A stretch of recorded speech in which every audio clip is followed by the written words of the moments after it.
Hello and welcome to the Funk Chronicles.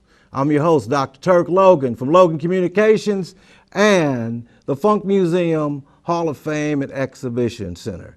Today we have a very, very special guest and a dear friend of mine, and we're going to Skype him and talk to him, Mr. Thomas Lockett, formerly from the group Slave. And I'll see if he's here with us so we can chat. What's happening? How's everybody doing? I'm doing well, my friend. How you doing? I'm good. I'm doing what I got to do to, make things happen. Well, I hear that you're living in Atlanta. There you are. How you been? I'm all right. I work in second shift, so, it's a little early for a brother, but I'm here. Hey, I tell you, we all got to make a living. We got to eat, don't we? Yeah, I I got to keep understand. this figure going. What are you doing now? Other than working with some artists down here, I've only been here, me and my wife moved here in August. I'm doing a regular, 9 to 5, which is something that I believe is necessary unless you have the bank account, to speak for it. I understand. I'm working with some local artists here. There's plenty of talent here in the area, and me and Charles Cito Carter, we are still working together actively. And probably within the next 60 days, Dayton, Ohio, and the rest of the world will hear some of the things that we're working with right now. Well, that's excellent. That's excellent. And I want you to keep me in the loop of that when you get ready to release as well, so we can Definitely make sure that we give you some airplay on our radio station. Definitely. Let's talk about a few things before we go into the history. Right now, we've been working with a very prominent organization here in Dayton, Ohio, the Funk Museum Hall of Fame and Exhibition Center, chaired by the president and CEO, Mr. David Webb. And part of what we're doing here with the Funk Chronicles is a offspring of that. How important is it from you being an artist aspect that we put something in Dayton, Ohio to represent some of the things some of these great artists have done in the past 30, 40 years? It's very important. A lot of people who live in Dayton or from Dayton don't really realize the awareness around the world that Dayton has. It's been a great footprint for many decades. The Ohio Players kicked it off from the west side of Dayton as far as their style of music. Slave quickly followed along with Roger, Zapp and all that. But the museum is something that is needed. I think it's an excellent, excellent idea and concept, and I really appreciate David stepping up to the forefront to make this thing happen. And that's what we need to hear. And we know we're going to make sure we have your support and other members of some of the groups that are from the Dayton, Ohio area. Let's talk about your early beginnings. I remember when I was at WDAO, a certain young man by the name of Mark Adams brought me a cassette tape. It was a white cassette tape, and it had a song on it called Slide. and because of the Ohio Players and Roger and Zapp and Lakeside and Heatwave and other groups, I had developed a relationship with a lot of record company presidents. And one was a dear friend of mine by the name of Henry Allen. I'm sure you remember him. Yes, definitely. And as a sidebar, his cousin lives in Springfield, Ohio, sent me an email just a few days ago. Was getting ready to write a story, maybe even try to do a movie about Henry. Henry started with humble beginnings at Atlantic Records in the as a stock clerk, and then became the president of Cotillion Records. Well, yeah. I sent that cassette to Henry, and a few days later, he called me on the phone and said, "You wouldn't believe what I did, Turk." And I said, "What did you do?" He said, "We didn't have cell phones then, but he had a phone. He didn't even have a phone in his car, so he was on his way to play golf." And this is a story he told me. He said he pulled over to a phone booth and called you guys and signed you guys over the phone. And that was the early beginnings of Slave. And I said, well, just make sure I get a gold record when the record goes gold. And it went gold, and I got my gold record. And that was the early beginnings. Awesome. Talk about some of your experiences with the group. You know, Turk, we were so young, um, 17, 18 years old, really didn't understand the business. We knew that we loved to play. We had the support of our parents for our instruments. We didn't have any true life cares at the time. Um, of course, at the time, Steve Washington was the leader of our band, and he was actually living with Ralph Pee Wee Middlebrooks at the time. So we went to New Jersey, uh, not really having much studio um, experience. As a matter of fact, we had no studio experience. While a lot of groups would practice to go do live shows, we only practiced to write and produce songs and prepare ourselves to record. Um, that was what we did. Right. So we just went at it from a totally different perspective. I think we only played in Dayton one time. We played April Fool's Day of all days at Roth. And that was our first show and pretty much our only show in Dayton until the record came out. Right. So it was just great. And there are so many memories. We could go on longer than what this program is going to allow. I remember one thing, Thomas, that will just have you just, you said until the record, when the record came out, you came home to perform at the University of Dayton Arena. Yes. And you were on the show with the Commodores. Yours truly had the honor of emceeing the show, that's how I know. And remember the helicopter that was rented? And when when you guys got in the helicopter from, then it was Stouffer's, and came, which would have been monumental if someone had accounted for that the show was sold out, which was nobody's fault, but I'm sure everybody was glad because you guys was a homecoming.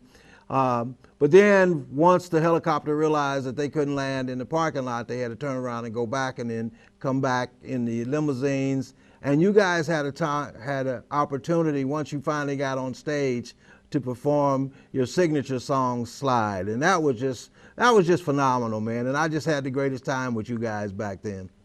Well, you know, it's almost like a blur, even while we were on stage, to come full circle. And again, at such a young age, we had just left Columbus uh, either the day before or a few days before that outdoor concert. It is something that you never forget. Sometimes when I walk around, I sit, I have to pinch myself and say, did that really happen the way it happened? And yes, it did. It was a learning experience that I treasure to this day. The ability to become number one across the country, both the single and the album, was something that is just mind blowing. The thing that many groups have been able to channel and continue to do is to maintain their presence in the industry, and that's one of the things that I've always admired with Zap and other groups. So I just aspire to continue to work at my craft and keep the movement alive. Well, you know, it's like you said, Thomas, and ladies and gentlemen, we're talking with Thomas Lockett from Atlanta, great member of the group Slave on the Funk Chronicles. And it's like what you said, though. You know, when you are a teenager, and it's almost like winning the lottery, and you have come from humble beginnings, and maybe even less than that. Many of us came from the hood, from the projects, And then all of a sudden get thrusted into the limelight of major entertainment on stage with groups like the Commodores and Earth, Wind and Fire and these major groups, and making that kind of money to go along with it. It's kind of overwhelming, I'm sure it is. I've seen it happen right here in Dayton with many of the groups, yours included. And it's not a criticism, it's just the fact that you go from nothing to something, and there's not been an in between to show you how to deal with that when you get to that point. So yeah, I understand, and peaks and valleys, a lot of bumps and bruises along the way, but you got it done though. Yes, and I mean, we were guided.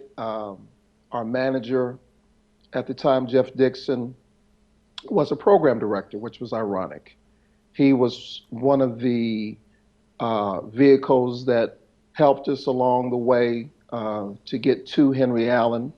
As you know, being a program director, being involved in a radio station, that you have that communication, you have that relationship with record company presidents. So um, we were ready to do it as far as being naive. We loved to play. Our only real love was playing. Whereas a lot of times, and the same thing happens in Hollywood, um, you don't truly understand the business when um, the record came out and it was playing everywhere, and someone says something about publishing. I was like, we're not doing books, we're doing music. Understand? That's what I said. Understandable. Yeah, so um, it's been a full circle thing that has transpired, and to this day, uh, we, the members of Slave that are still vibrant, are still dealing with issues from that very first contract that we signed in 1976, you know, trying to um, uh, recoup monies and recoup other things from the record companies. So it's a business, and that's the first thing that I can suggest to anyone that's getting into any type of artistic thing is to study the business and read up and speak to people who have already been there. And I'm sure you, just like you said, I'm sure you are teaching the young artists that are coming up under your tutelage the same thing, because you're right, it's called show business.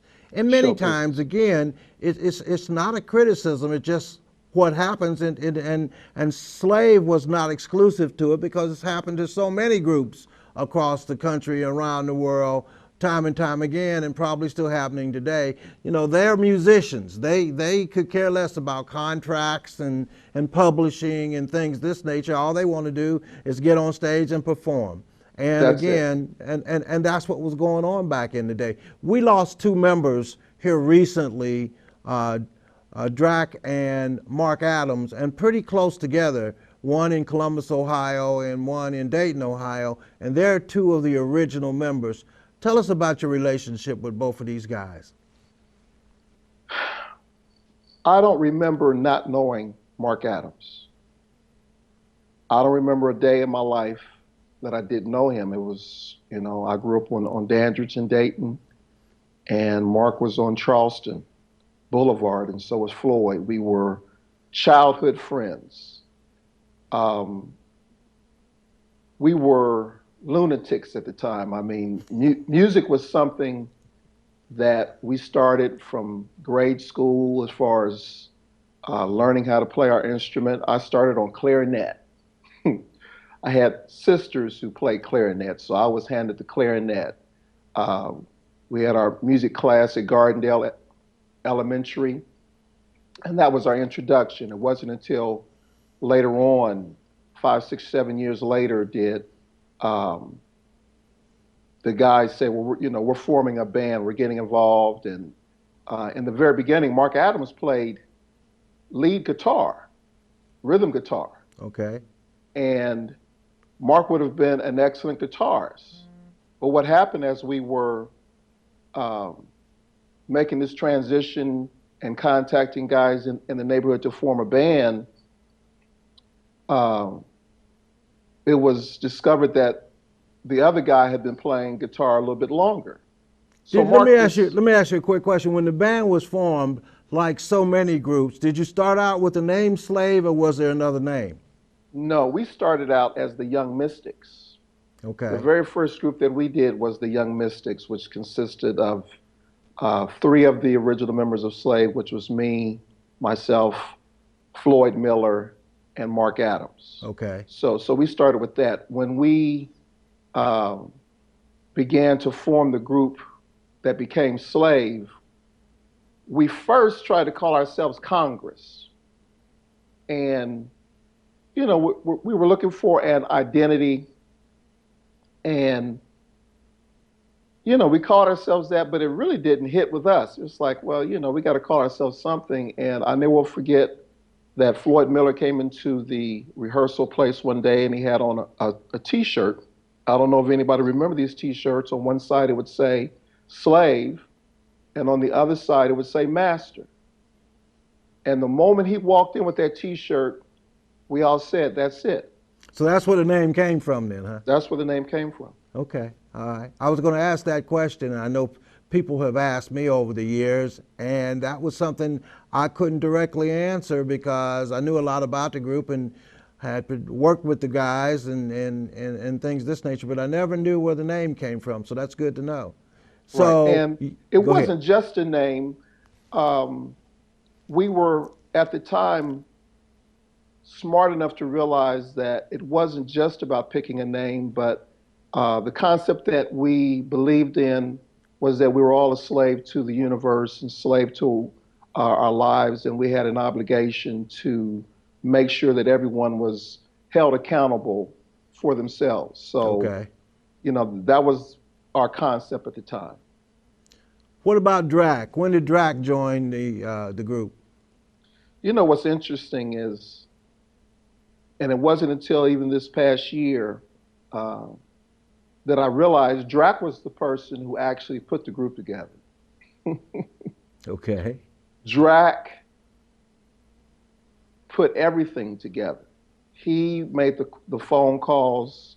He was already in school at Colonel White uh, with Steve Washington. He reached out to us. We thought we had interviewed him to play guitar with us, but it was the opposite. He was interviewing us to go with him. And the other thing that was ironic, we had already had some rehearsals and a few months had gone past. And there was this one particular evening that Drac came by my house. And I said, well, how you doing? And he said, I'm good. And I said, well, I can't leave with you now because I've got some family here from Detroit. And he was like, really? He's like, I've got family here from Detroit too. That's when we discovered we were cousins. Okay. And we were actually close cousins on both of our mother's sides. So, it was an eye-opening experience with that. But Mark was all of us, I will say. We were creative in our own rights. And what made Slave special was we allowed everybody to be what they were. And we didn't play everything, quote, musically correct, but we vibed together. And that's how we made things happen. Well, I have to say this, man. You guys were and still are, those of you that are still here, so talented. And I mean, all the way back to pre-grade school, grade school, high school, the ones that went to college, and right into your professional life, was so talented. Where did all that talent, or where did your talent come from? Being around all of the acts, all of the guys in Dayton, it was just what we did. I mean, my father worked at General Motors, he worked at Inland, and so many other uh, guys from different groups, parents, Dayton was a GM town, as you know, Right. and we were able to get instruments that maybe other kids in other cities were not able to acquire the way we were. Sure. And uh, again, I go back to it was the Ohio players who were a little bit older than us. They had already reached a high level of musicianship. They had Sure. been playing for years while we were still in grade school. Correct. So seeing them and me personally going to Ralph's house and uh, Pee Wee's house and seeing how he was living his dream of living well through playing music. It was contagious. It Exactly. was it was contagious, and that is something that to this day there are other young people in Dayton that are still aspiring to reach those heights. So it's just something that we all knew if you weren't in a band, if you played an instrument and you weren't in a band, there was something wrong with you, which is why there were Well, so many groups to come out of the city. It was just what we did. exactly. You know, Tom, we could sit here and talk all day about uh, just the group Slave, but you know, as life treats us, we're running out of time. But would you come back again and talk to us at a later time and keep us posted on what you're doing and some of the history of the group? I would love to. Again, um, I am here in the ATL. I miss Dayton though. You know, Dayton, Dayton is a special place. But I am here now, and I'm working with some young artists here, and I promise you, within the next few months, you will be hearing from us. Tom, thank you very much for joining us on the Funk Chronicles. I'm your host, Dr. Turk Logan from Logan Communication and the Funk Music Hall of Fame and Exhibition Center. Thank you, and join us again. Bye-bye.